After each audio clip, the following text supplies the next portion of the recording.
প্রথম এ ভাই আমার ফোন দিছে যে ভাই আপনি কি ঘটকগিরি করেন? হ্যাঁ ভাই আমি ঘটকগিরি। তা আপনি কোথায় আছেন? আমি জয়পুরহাটে আছি। তো ভাই আমি একটা আর্মি ছেলে আছি, জরুরিভাবে বিয়ে করবে, তা আপনি একটু আসেন। তো ভাই আমি তো জয়পুরহাট আছি, আমি তো এই মুহূর্তে যাওয়া পারবো না, তবে আমার দেরি হবে। তো তাহলে আমরা হিসমিপত্র আগে যাই, আপনি হিসমিপত্র আছে। তো আমি ওই হিসমি দিকে আমি আমার বাসার দিকে আমি যাচ্ছি।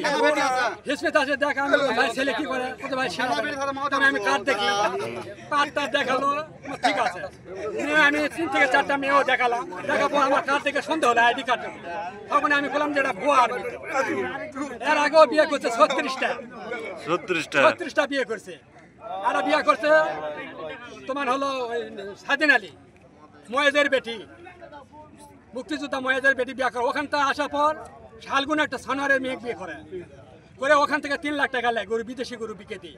ওখান থেকে দেওয়ার পর বিরাটারা হলো বিয়ে করে, ওখানে 5 লাখ নেয়। এই যে আমাকে পাঠানপাড়া বাবলুর শালি এভাবে আমাকে 36টা বিয়ে করে ধরা খেলো, তারপর একবার জেল খাটে।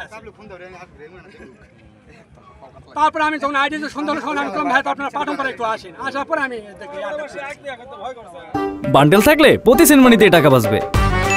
বিকাশ সেনমানি বান্ডেল কিনে জিতুন প্রতি লেনদেনে।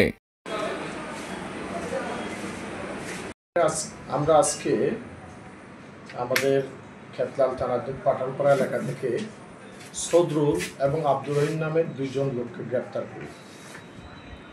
প্রাথমিক জিজ্ঞাসাবাদে এই 2 জনকে প্রতারক বলিয়া বলা হইতেছে। এছাড়াও ইতিপূর্বে তাহারা আর্মির সদস্য পরিচয় দিয়ে বিভিন্ন অসহায় মেয়েদেরকে বিয়ে করত এবং তাদের কাছ থেকে ছলে বলে কৌশলে টাকা পয়সা আত্মসাৎ করেছিল বলবে আমাদের কাছে তথ্য পাওয়া যাচ্ছে।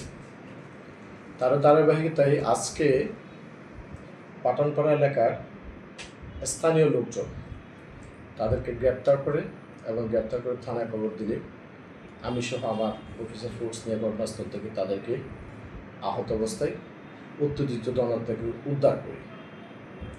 তাহাদের বিরুদ্ধে আইনানুগ ব্যবস্থা গ্রহণ করা হইতেছে।